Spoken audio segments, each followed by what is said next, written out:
Bismillahirrahmanirrahim. Assalamu alaikum. We will continue with our course Investment and Portfolio Management MGT 531. Today's lecture is lecture number 21, and the reference for the study is the same as we have been doing in the last lectures. That is by Christina, conducted in 2010, and is about investment analysis and portfolio management. First of all, I will give the summary of the last lecture, and in the last lecture we discussed the financial ratios by the category, market value ratios, stock valuation. And now we will discuss the stock valuation process, fundamental and speculative value of the stock. Continuing with the discussion, stock market price reflect the fundamental value. So what is the fundamental value of any stock? It is basically the market price of the stock, which can be known as the basic or fundamental value of the stock, and which is very important and interesting in order to be discussed and to have guideline for the investor of this stock market. What is the distinction between the fundamental and speculative value of the stock? In order to understand the difference between the fundamental value of the stock and speculative value of the stock, is the distinction between fundamental and speculative is very much important. Fundamental values are where we understand the value of an investment, and which is equity investment. So we can say fundamental value is basically the basic price of the market for any particular stock, and we understand this value of an equity investment, and this is held for the long term. So we can say that the market price of the stock can be held for a long time and can be understand for a long time. And what is speculative on the other hand? Speculative is, as opposed to this value, speculative trading is basically realized by the short term. So we can say that when we trade on a short term basis for the short time period is known as speculation sort of investment.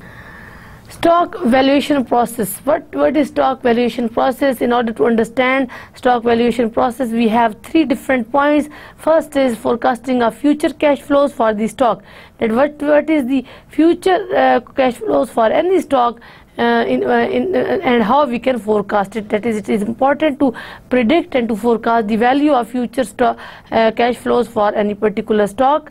And second is forecasting of the stock price, and what is the stock price, and we should have the forecast about it, or definitely, as we have discussed, that the forecasting depends upon the current time period analysis and the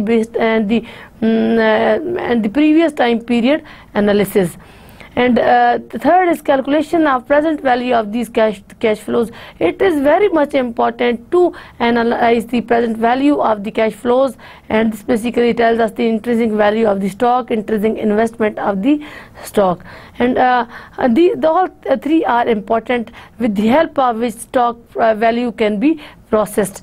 And we can say that it is the forecasting of the future cash flows of the stock, and the forecasting of the stock price, stock market price, and the present value of any cash flows, and this indicates the worth of the stock.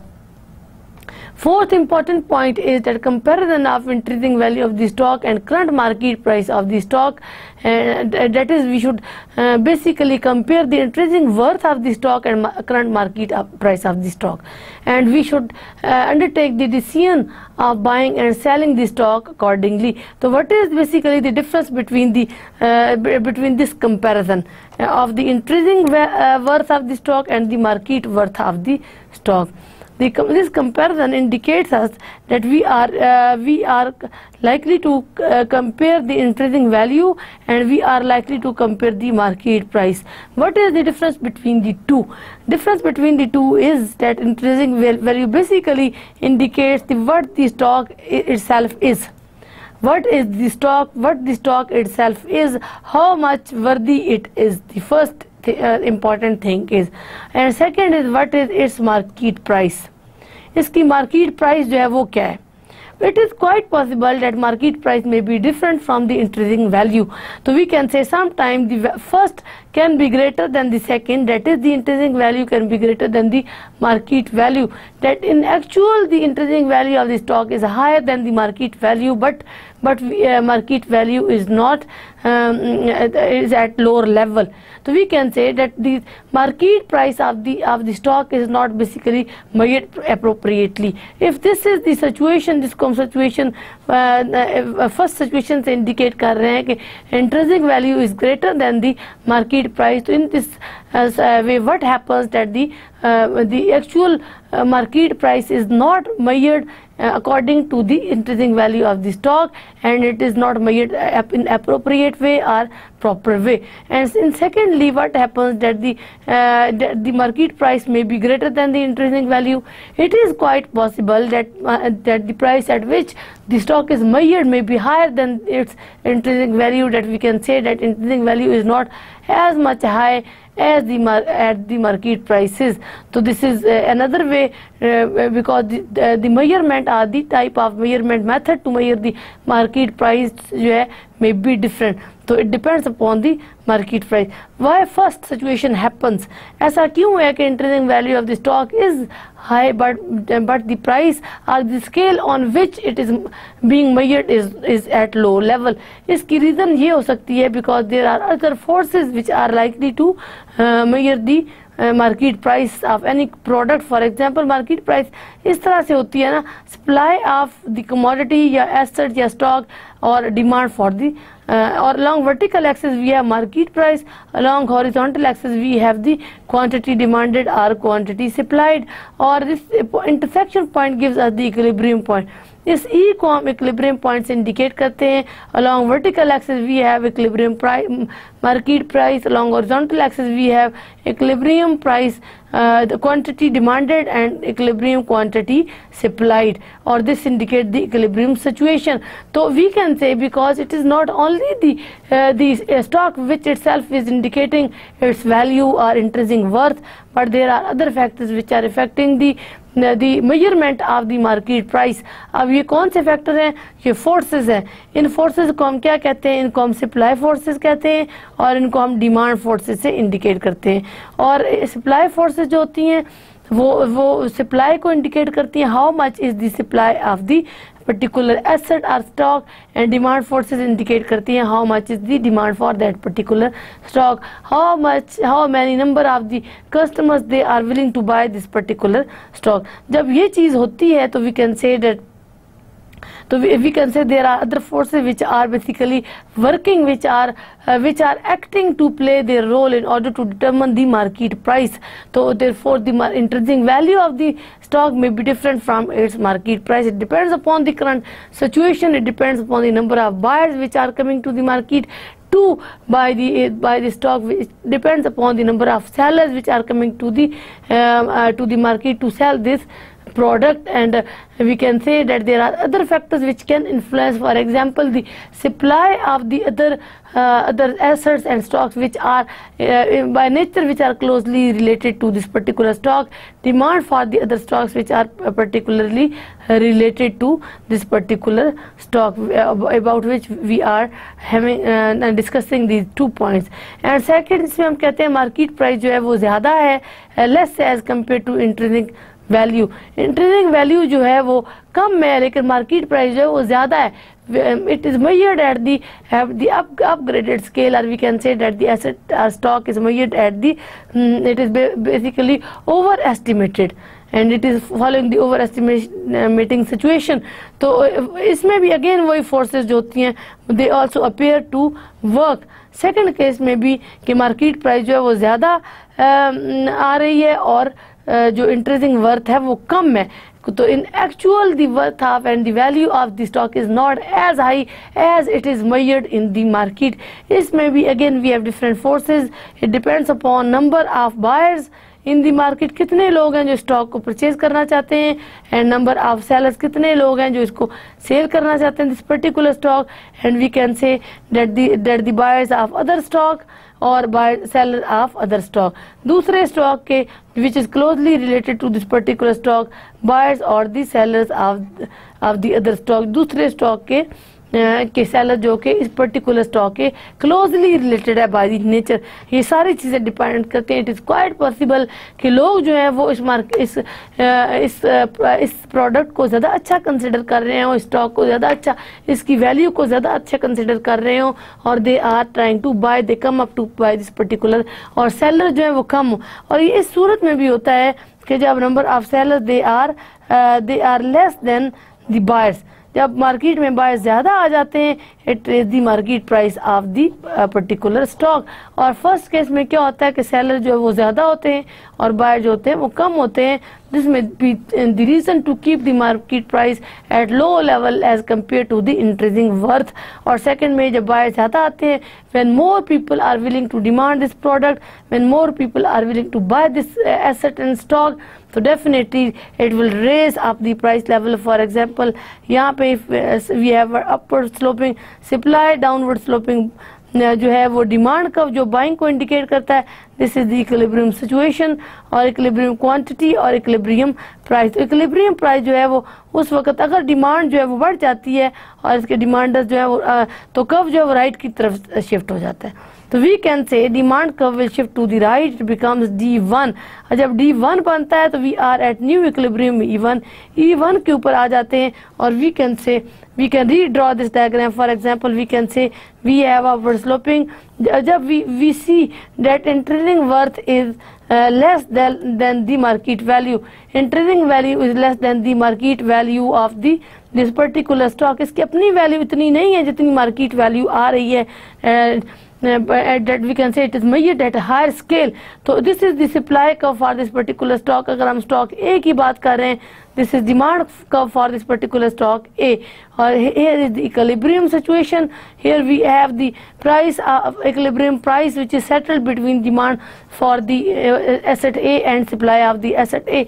If we have discussed number of factors in the back slide that कौन से factor जो होते हैं वो इसको effect करते हैं, ये नंबर ऑफ बायर्स इसको इफेक्ट करते हैं और नंबर ऑफ सेलर जो होते हैं वो इफेक्ट करते हैं फॉर दिस पर्टिकुलर स्टॉक। अगर नंबर ऑफ बायर्स जो हैं they are greater than number of sellers से बढ़ जाएं तो प्राइस जो है स्टॉक की वो बढ़ जाती है, price for stock A increases. For example if this happens, initial equilibrium is at E and quantity जो है purchase and sale is for stock A is QOQ, and when number of buyers, more buyers come into the market to buy the stock, so this curve, demand curve will shift to the right, and we are not now at higher equilibrium, जिसको हम E1 से indicate करते हैं। जब more buyer आ जाते हैं तो price जो होती है वो बढ़ जाती है, as we discussed here। जब प्राइस बढ़ती है तो प्राइस जो PE से it becomes PE1, ये PE1 बन जाती है, and PE1 is at here, P can be indicated by PE1, or we can say कि PE1 is greater than PE। what it tells us that it becomes expensive. We are basically overestimating with the more number of buyers coming to the market, and we are overestimating this stock, and the worth of the stock has been measured at a higher rate in the market. अब जो units of output purchased and traded in the market, they becomes QA1, ये QA1 कहलाते हैं। तो this is the new equilibrium E1. This is the situation कि why increasing value, which is the fourth point on this slide, कि sometimes if we compare the increasing worth of the stock with the market worth of the stock, so we can decide accordingly to purchase and sell. So this is the reason, and we can make for the future investment, we can make our decisions accordingly. And the valuation method, what is the valuation method? The first method is that method of income capitalization, and second method is discounting dividend model. Third is valuation using multiples. So we can say this is the stock valuation process with which we can conduct with the help of different methods which are indicated here, which is the method of income capitalization. It is based on present value and market and the future value of the assets. We have two important concepts in the field of finance. We indicate the present value by the PV usually, What is the present value? For example, if the investor undertake any investment, अगर investor कोई भी investment जो है वो करता है और इसको फॉर एग्जाम्पल फॉर 5 years, अगर इन्वेस्टमेंट टाइम पीरियड जो है वो 5 सालों का है और इस 5 years को हम इंडिकेट करते हैं, first year YR, second year को सेकेंड YR से, थर्ड YR से इंडिकेट करते हैं और अप टू टिल 5 YR से। ये 5 साल हैं जिनके ऊपर वो इन्वेस्टमेंट करता है। फॉर एग्जाम्पल उसने अपनी इन्वेस्टमेंट को जो है वो उसकी इन्वेस्टमेंट जो है वो 1000 के बराबर है, $1000 के बराबर है और 5वें साल के बाद he is likely to get let's say 20,000।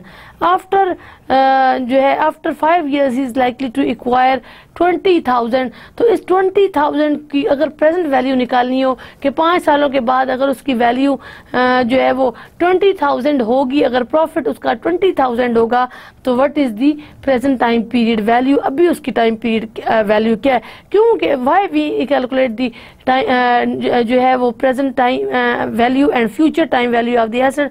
ये वैल्यूज हम इसलिए निकालते हैं because the rate we expect कि रेट ऑफ इंटरेस्ट जो है वो चेंज हो जाता है, वी एक्सपेक्ट द इन्फ्लेशन जो है वो चेंज हो जाता है और वी नो कि this is the real rate of interest.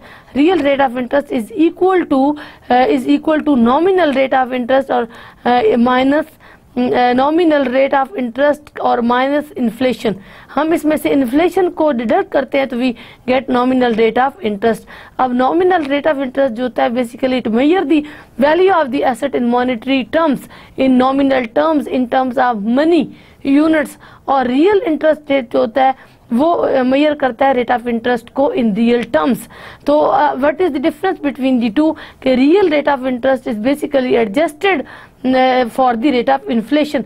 ये इन्फ्लेशन रेट के लिए एडजस्ट होता है, it is adjusted for the growth rate of the prices of the goods and services. और इन्फ्लेशन को हम मेजर करते हैं CPI से, which is the consumer price index. और कंज्यूमर प्राइस इंडेक्स जो है it is important measure of the CPI और इसको हम इन्फ्लेशन के लिए, इन्फ्लेशन की मेजर के लिए यूज करते हैं। तो जब हम नॉमिनल इंटरेस्ट रेट से CPI को डिडक्ट करते हैं we can get real rate of interest. Why we calculate the present value? अगर हम प्रेजेंट वैल्यू क्यों कैलकुलेट करते हैं? बिकॉज 5 सालों के बाद इन्फ्लेशन जो है वो कहीं से कहीं पहुंच जाएगा, रेट ऑफ इंटरेस्ट जो है वो बढ़ जाएगा और रेट ऑफ इंटरेस्ट बढ़ने का मतलब ये है कि जो हमारे पास थोड़े से पैसे हैं अगर हम उसको हाई रेट ऑफ इंटरेस्ट से मल्टीप्लाई करेंगे तो वो ज़्यादा हो जाएंगे, they will indicate higher value. और अगर हम जो है इसी तरह से अगर हम इन्फ्लेशन की बात करते हैं तो इन्फ्लेशन जो है वो बहुत ज़्यादा हो जाता है अगर हमारे पास कम वैल्यू का स्टॉक है। फॉर एग्जांपल अगर हमारे पास एक मशीन है जिसकी वैल्यू जो है लेट से 100 रुपये है, इट इज़ क्वाइट पॉसिबल 5 सालों के बाद मशीन जो है उसकी चूँकि इन्फ्लेशन बढ़ जाएगा तो उसकी मार्केट उसकी वैल्यू ज़्यादा हो जाएगी। तो और it will be in the inflation terms और ये इन्फ्लेशन की टर्म्स में ज़्यादा होगी और we to it will be high in terms of inflation rate. That is why we calculate the present value. और present value कैसे निकालते हैं? It is the discounted value also. इसको हम discounted value भी कहते हैं और for what we discount it for the R which is the rate of interest, which is real rate of interest. The value of any investment could be estimated as present value of the future cash flows, कि जो cash flows हमें future time period में मिलेंगे। For example यहाँ हमने assume किया कि हमें 5 सालों के बाद जो कैश फ्लोज मिलते हैं फ्रॉम द प्रेजेंट इन्वेस्टमेंट, उन कैश फ्लोज की प्रेजेंट टाइम में क्या वर्थ होगी। If we undertake investment of the $1,000 और तो उसका हमें प्रॉफिट कितना मिलता है, कितने कैश फ्लोज 5 सालों के बाद मिलेंगे और उन कैश फ्लोज की आज कितनी वैल्यू है। आज क्या वो 1000 के बराबर ही हैं या 1000 से ज़्यादा हैं। तो these concepts which are known as present value concept and the future value concept, they are used to calculate these values. So we can say that value of any investment could be estimated at present value of future cash flows generated by this investment using the formula. हम कैसे इसको in cash flows को count करते हैं? We have the formula which is equal to V equal to CF. CF basically cash flows को indicate कर रहा है और discounted by 1 plus K. 1 plus K, K is the rate of interest. ये rate of interest को indicate करता है। और this is the notation to indicate the rate of interest.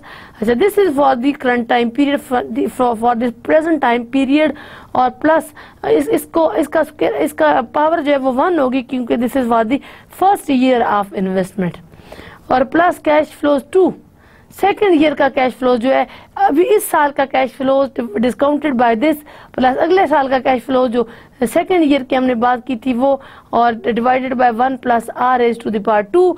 ये 2 जो है वो इसकी पावर को इंडिकेट कर रहा है। We are basically taking the square r 1 plus rate of interest plus so on. अगर हमारा टाइम पीरियड जो है, टाइम टू इन्वेस्टमेंट जो है वो n के बराबर है, तो कैश nth पीरियड में क्या कैश फ्लोज हमें मिलेंगे, that is equal to CFN divided by 1 plus k raised to the power n, or we have the horizontal summation of this is equal to sum of CFT over 1 plus k raised to the power t. This is the formula for calculating the present value.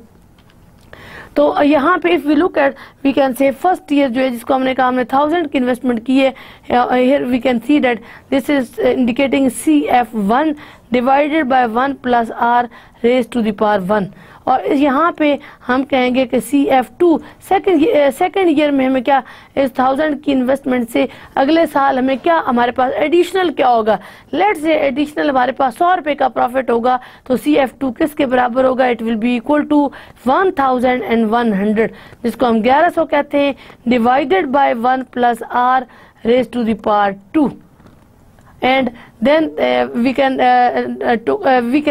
calculate for the third year.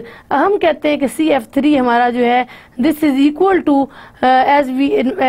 is equal to the principal investment 1000 plus 200। 100 रुपया जो है वो second year का है investment additional earnings, और 100 रुपया या for example जो है वो 150 जो है वो थर्ड ईयर की है, तो वी एड ऑल दी, तो वी कैन गेट कि we have 1250 for the third year. These are the cash flows और which are equal to CF3 divided by 1 plus r for raise to the power 3। ये उस साल का third year की बात कर रहे हैं और थर्ड ईयर का रेट ऑफ इंटरेस्ट, तो we can calculate the present value in this and we can take the summation of this. Here CF is expected cash flows कि what we are expecting as far as the cash flows are concern, in term what we are expecting in terms of cash flows from investment during this time period T, जिसको हमने कहा कि T is equal to N, और N जो है 5 साल भी हो सकता है, it can be 10 years, it depends upon the scale of plant, it depends upon the level of investment that we have made. What is K is equal to discount rate, इसको discount rate कहते हैं, इसको rate of interest कहते हैं, capitalisation rate कहते हैं, required rate of return for the investor. और इसको रिक्वायर्ड रेट ऑफ रिटर्न क्यों कहते हैं, because it is the R which is the rate of return we can gate.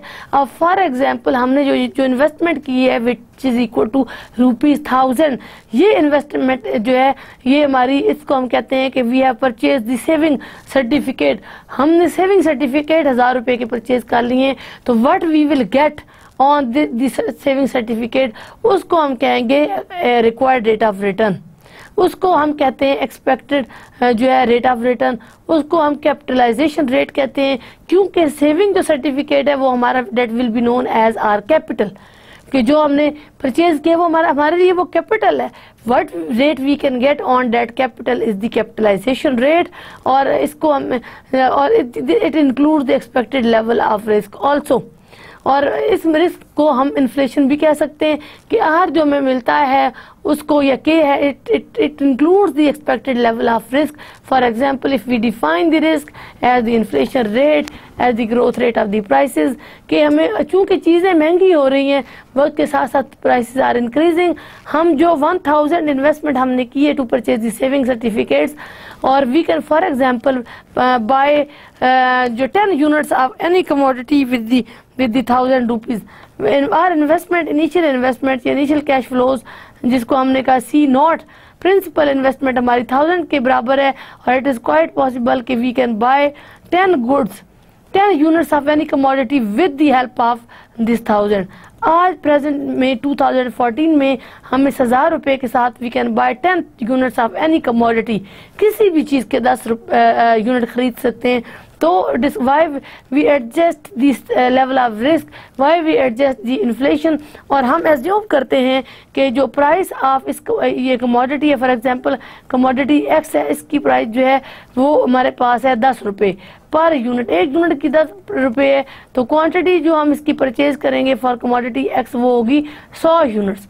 For example हम 100 kg इसके खरीद सकते हैं इन 2014, वी आर टॉकिंग अबाउट 2014, और अगर हमारी इसकी प्राइस x1 की बढ़ के लेट से अगले साल में 20 हो जाती है, नेक्स्ट ईयर हम जो सेकेंड ईयर जिसको हम कह रहे हैं, इसमें इसकी प्राइस ऑफ एक्स जो है वो बढ़ जाती है और इट बिकम्स ₹20, ये 20 रुपये पर यूनिट ऑफ एक्स हो जाती है। तो अगले साल डेफिनेटली हम कितना परचेज कर सकते हैं, we can purchase 50 units of X, तो हम एक्स के 50 यूनिट जो हैं वो बाय कर सकते हैं। तो दिस इज डेंजर कि हमने अभी अपने पैसे इन्वेस्ट कर दिए लेकिन इसकी तो वैल्यू कम हो रही है, तो that is why rate of interest जो है वो हम इंक्लूड करते हैं, और which is the return on the saving certificate purchase for example, and we adjusted for the rate of inflation, कि रेट ऑफ इन्फ्लेशन को इसमें से डिडक्ट करते हैं और फिर देखते हैं कि हमें कितना मिला है। फॉर एग्जाम्पल हम वी से कि हमारा रेट ऑफ इंटरेस्ट जो है वो 15% है, और हम कहते हैं कि इन्फ्लेशन रेट जो है हमारा ग्रोथ रेट ऑफ प्राइसेस जो है वो 5% है, और वी एज्यूम कि अगले साल अगले जो नेक्स्ट अगले सेकेंड ईयर है YR2, इसमें हमारा R1 जो है वो 20% हो जाता है, और इन्फ्लेशन जिसको हम कहते हैं पाई1 से इन्फ्लेशन को इंडिकेट करते हैं, ये हमारा 10% हो जाता है। तो what is the difference between the to?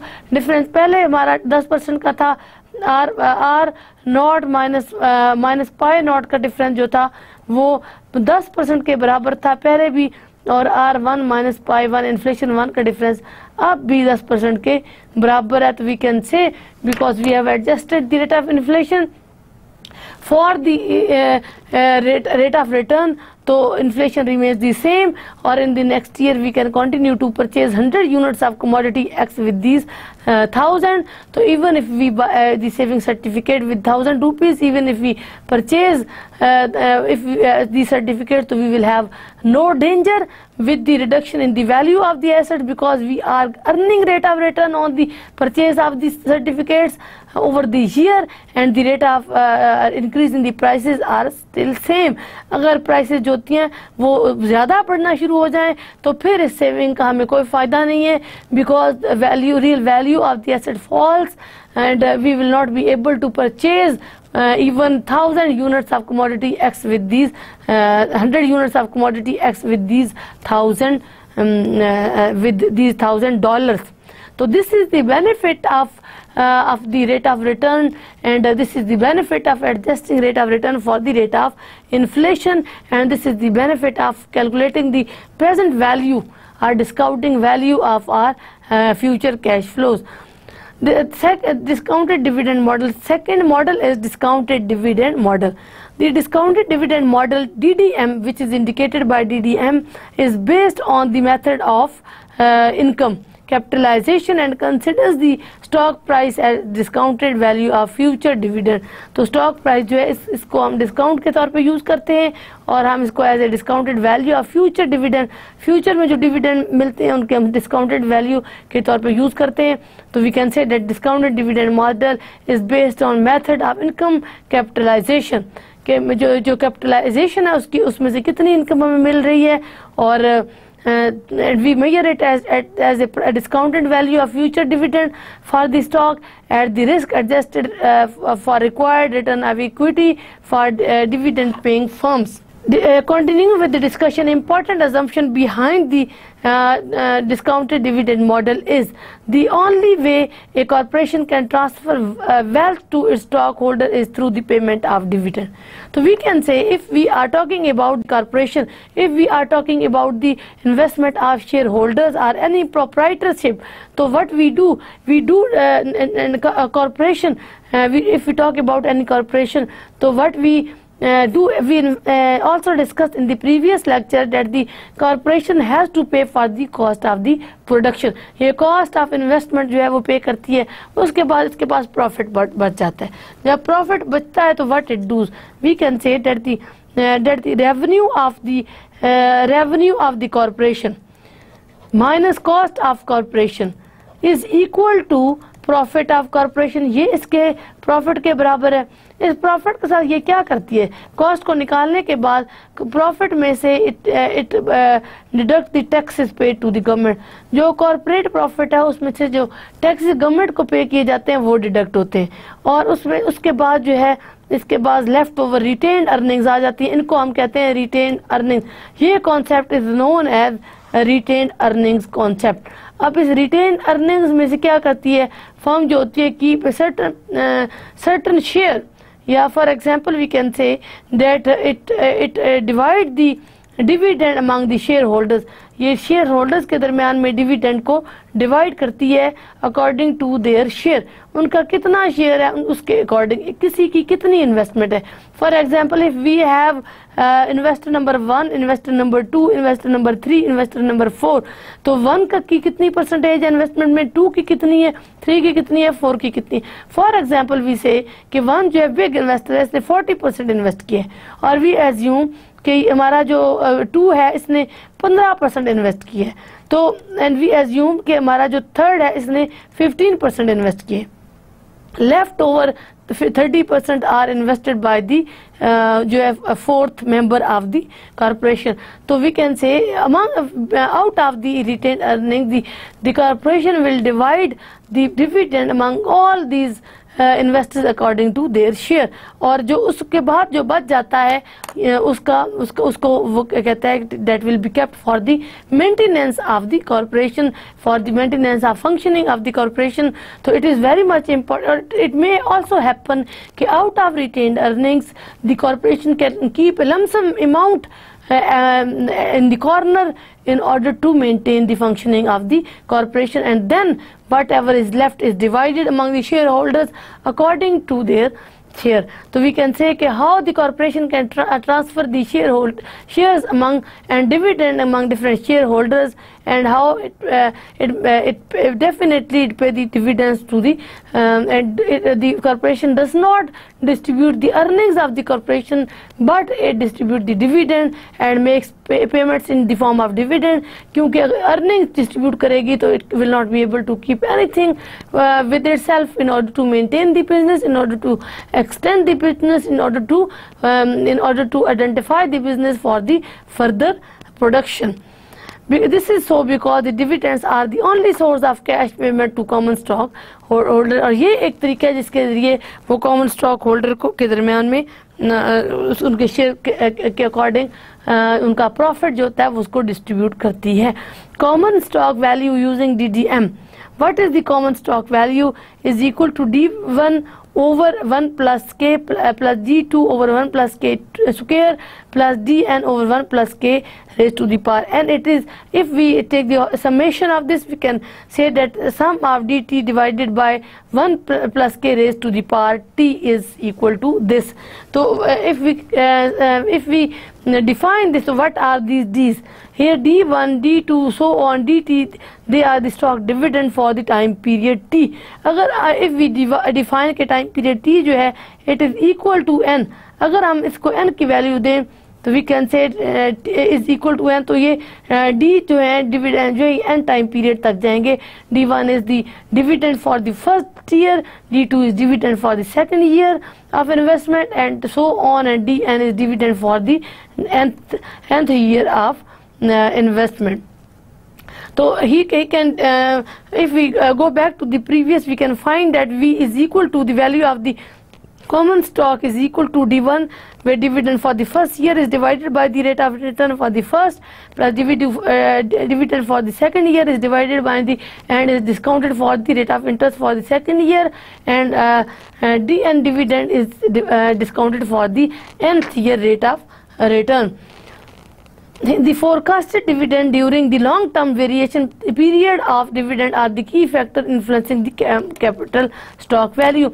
तो what we do is, for example, we are sitting here at the in 2014 and we are making investment. The investor or the corporation is making investment in 2014, and we are basically we are assuming and we are calculating how much will be the dividend in first year, how much will be the second year discounted rate, और at the end 5 सालों के बाद जो aggregate dividend क्या था, उस dividend को हमने डिस्काउंट किया है और through the distribution among all 5 years of investment.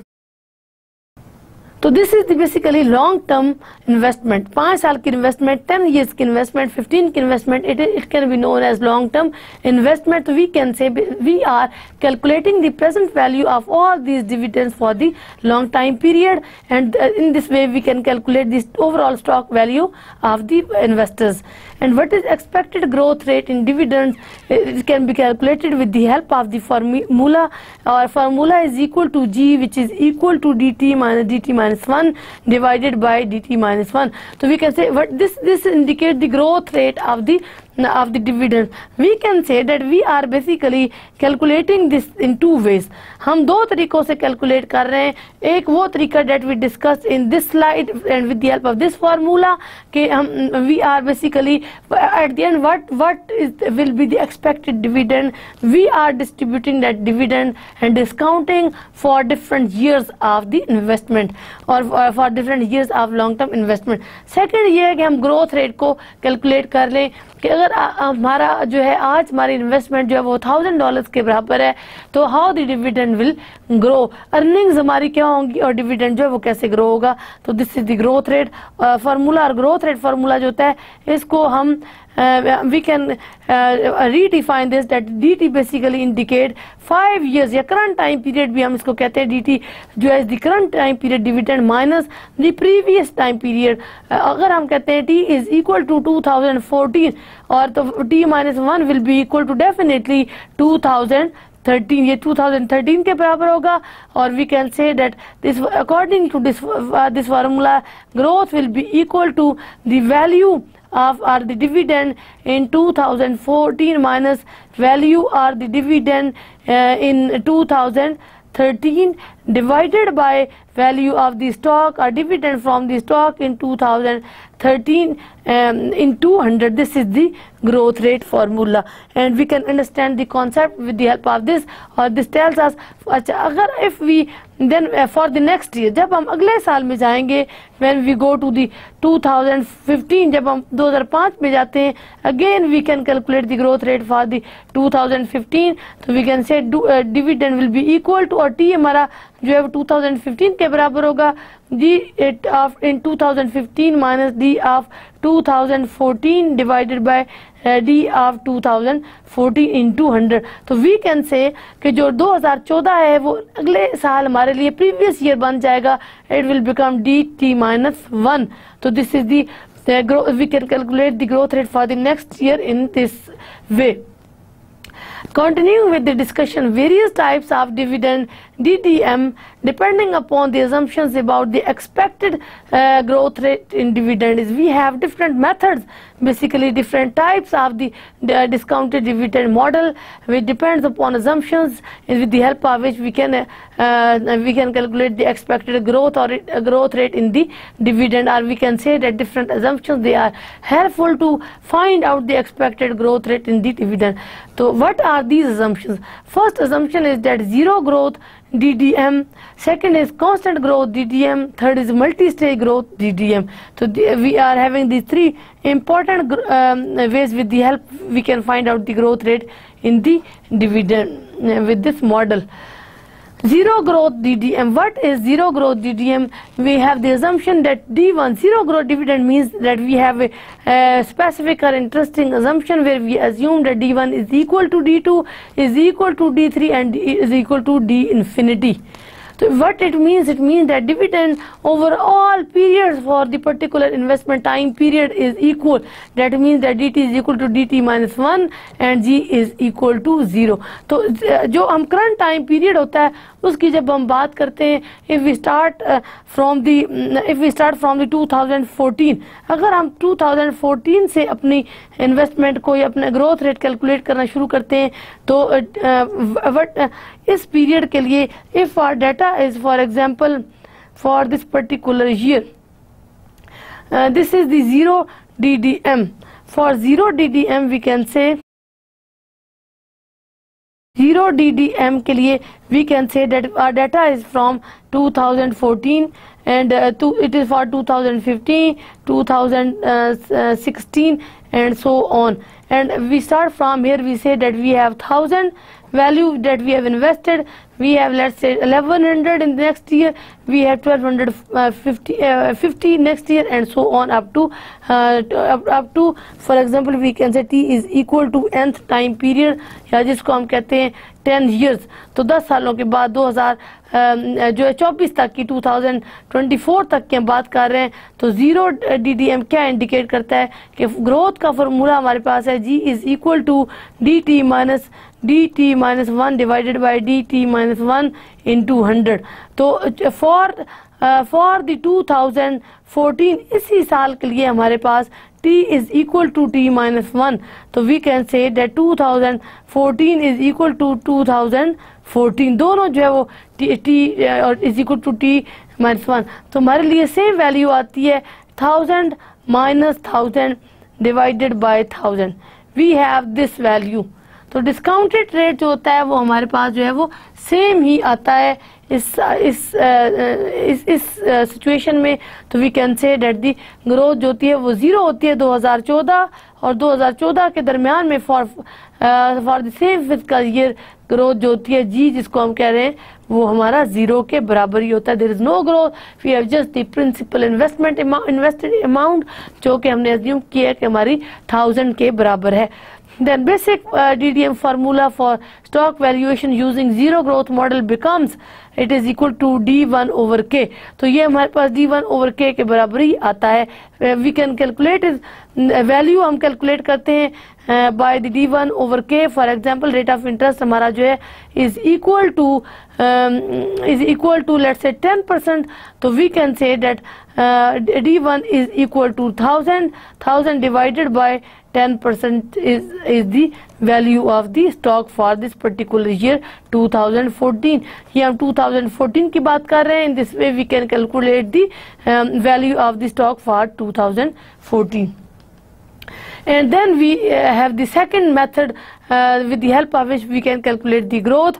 और ये method जो है it also comes under discounted dividend models, and assumption is that if last year जो है firm was paying the not dividend, then in a period t is equal to 1 its dividend will grow at growth rate g.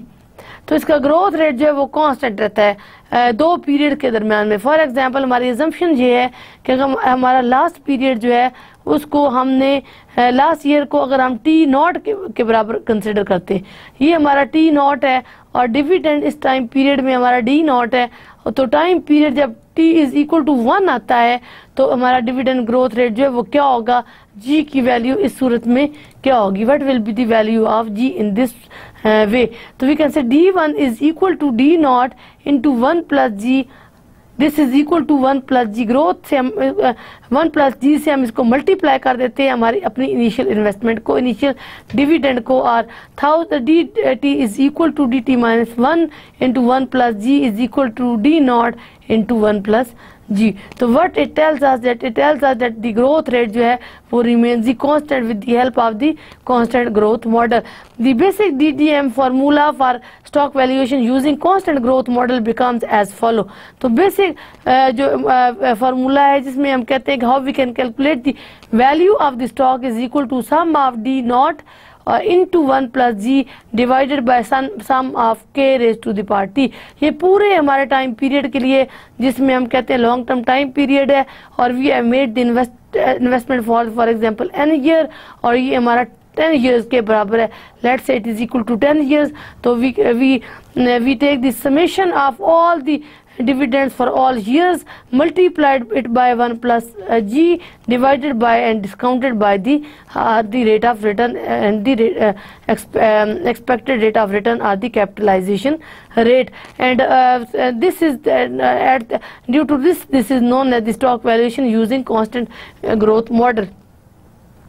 Then moving to the next concept, value is, we have another formula. We have the concept of, we will start with the concept of price earning ratio, but here as far as the valuation of the stock is concerned, V is equal to D1 over K minus G, where discounted rate are from discounted rate we subtract the growth rate. So valuation can be calculated in this way, that from the growth rate for the dividend for the 1 year, V is basically equal to, valuation of the stock is equal to D1 divided by K minus G, which tells us that we are calculating the value of the stock by taking the ratio of the dividend for 1 year to the rate of return, to the expected rate of return, to the capitalization rate adjusted for the growth rate for that particular year, and this is known as the Gordon formula. It was calculated by Gordon, particularly that if we subtract, if we take the ratio of the dividend for the year, for particular year, and adjust the rate of return for the rate of growth for that year. Then we have the concept of pricing earning ratio. So which is indicated by PER. What is observed pricing earning ratio?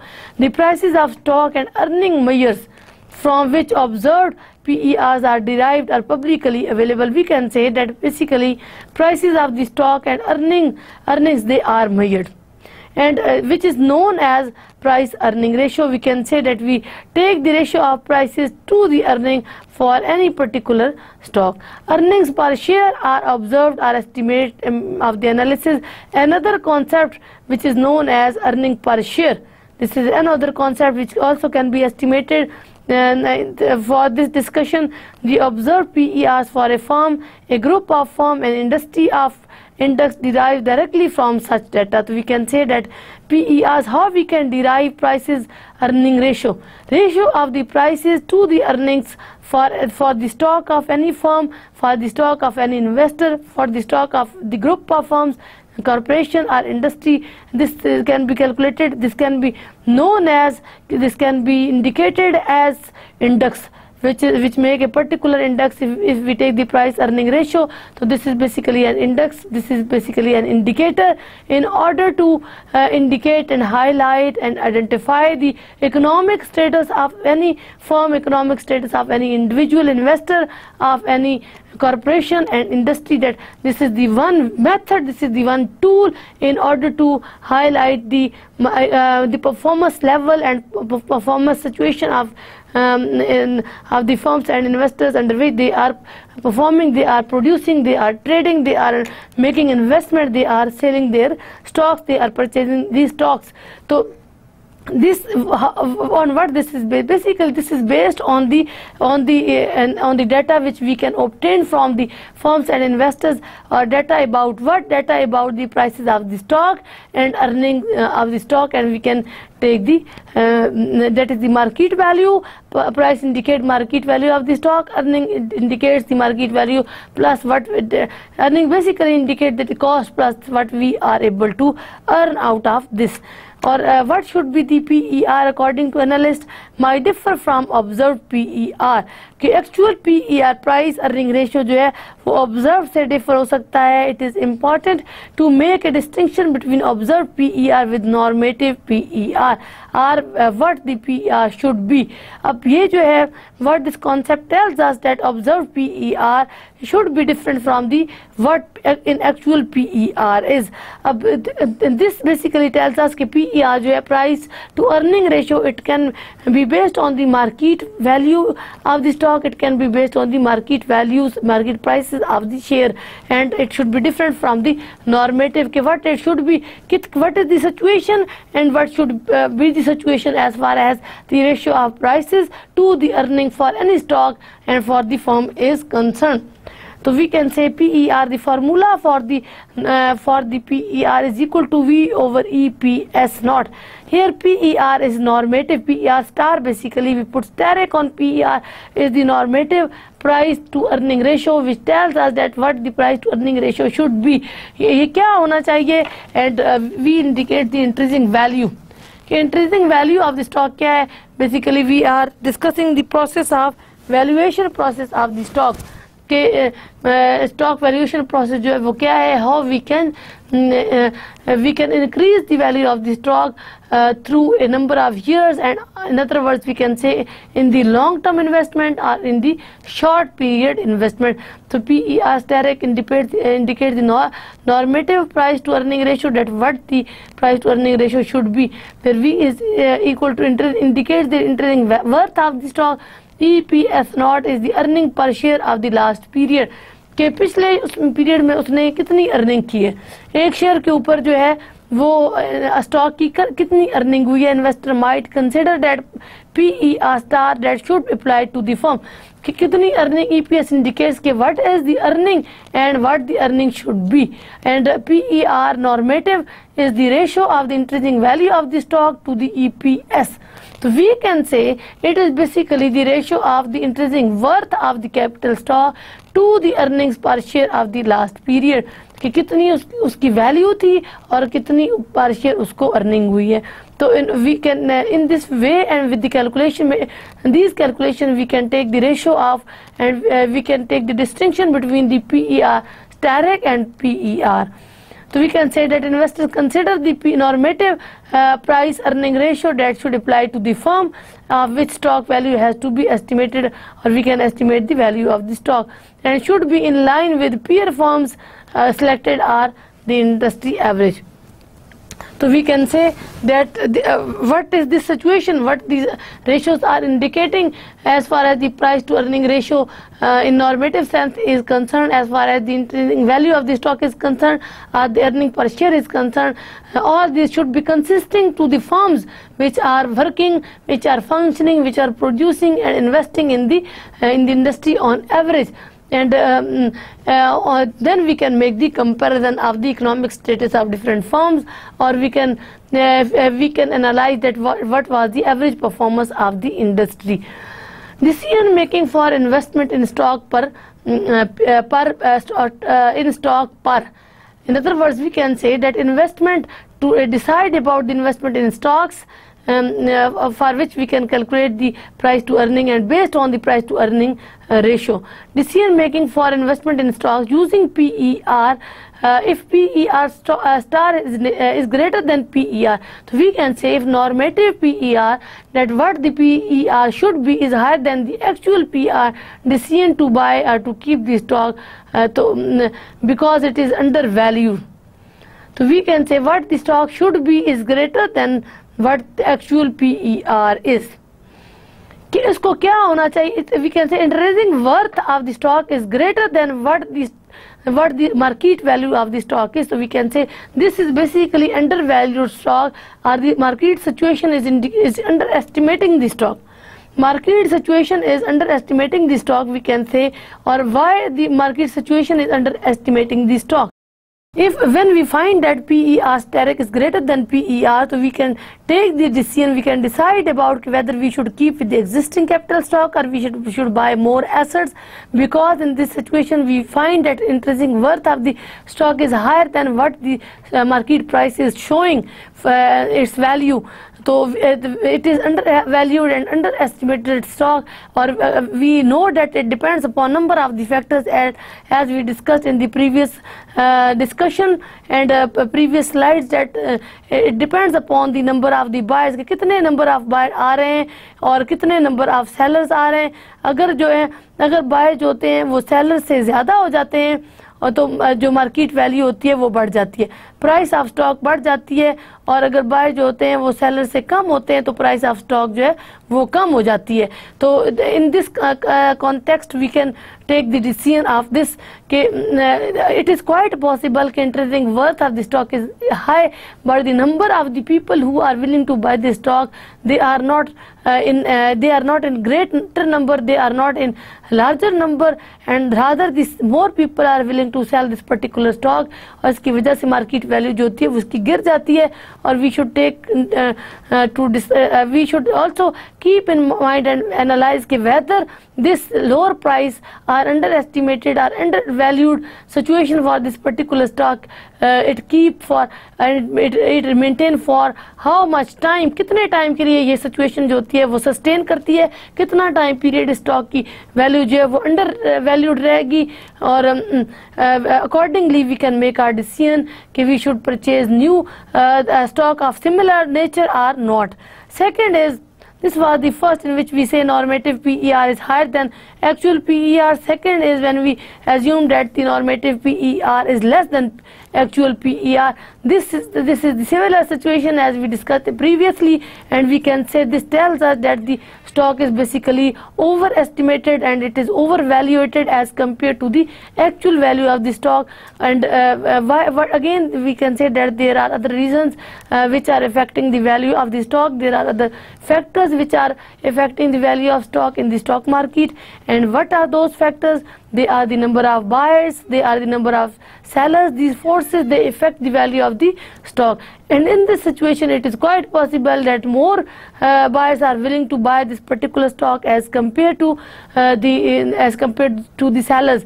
There are more buyers, there are less sellers, and this will keep the prices upward direction. And we in the previous discussion, similar type of discussion, we elaborated the concept with the help of plotting a diagram, and you can take the help from that diagram also, and from that discussion also. And third condition is that if PE asterisk is equal to PER, which tells us that stock valuated is at the same rate as in the market, that the intrinsic worth of the stock is the same as the market value of the stock. So we can say this is the situation which basically in which we have balanced estimation, we have the balanced valuation of the stock. We can say there are no other factors which are basically the pushing or pulling the value of the stock. And in other words we can say we are in equilibrium. In other words we can say that we are in equilibrium situation, and where the price of the stock is the same as it should be, and number of the buyers are equal to the sellers in this case. Or if we plot the diagram, we can say we are here. And upward sloping curve is the supply curve, downward is the demand curve, and we are in stable situation. We are at E. Equilibrium price is along vertical axis for the stock, and equilibrium quantity is along horizontal axis. So in this case the decision depends upon the additional observation of investors. Also there are remarkable variation of the PERs across firms and industry. Definitely the firms, they are likely to have different type of stocks. They keep different stocks, they purchase different stocks in their portfolio, and the value of the stocks will be accordingly and will depend upon definitely the nature of the stock. So we can say that the value of the stock of the one firm may be different from the total value of the stock of the other firm, because they are holding their own specific portfolios, and number of items of the portfolios may be different from each other. So if we plot a diagram for the first, we can say that here we have the upward sloping supply, downward sloping demand curve. E is the equilibrium position, which indicates PE. If this tells us that we have more buyers, in this case that the intrinsic value is greater. Here we have the buyers are less than sellers. Sellers are greater in number. So when there are more sellers, what happens? The supply curve shifts to the left and it becomes S1. We have lower market equilibrium price, which can be indicated by PE1, and we have new capital stock level. So however, we can say that when the number of sellers are greater as compared to number of buyers in the market, the price of the stock will be dragged downward, and As a result, PER will be less than the normative PER. With this, I am going to finish my lecture, and I will give the summary of the lecture at the end. And what we did here, we did the stock analysis here. We did the process through which we can analyze the valuation of the stock, and we can measure the valuation of the stock. We basically had the valuation method of income capitalization, discounted dividend model we discussed. We also did the valuation using multiples, and using multiples we will do, and present value, and the concept of present value and future value was discussed, and discounted dividend model was done in detail. And also we did the other things, for example, how we can calculate the growth, zero growth discounted dividend model. We did constant growth dividend model, and we calculated the valuation of the zero growth valuation, constant growth valuation with the help of our discussion. We did the concept of the price earning ratio also, and how the price earning ratio in market, and at the market prices the value can be different from the intrinsic value or the actual value of it. And this was the 2 days lecture, and I hope you will be able to understand the lectures during your studies with the help of discussion, with the help of the diagrams, with the help of other comments and arguments that we have done over here, and reading materials and slides. And take care of yourselves, keep up your studies. Inshallah, we will continue in next class. Allah Hafiz.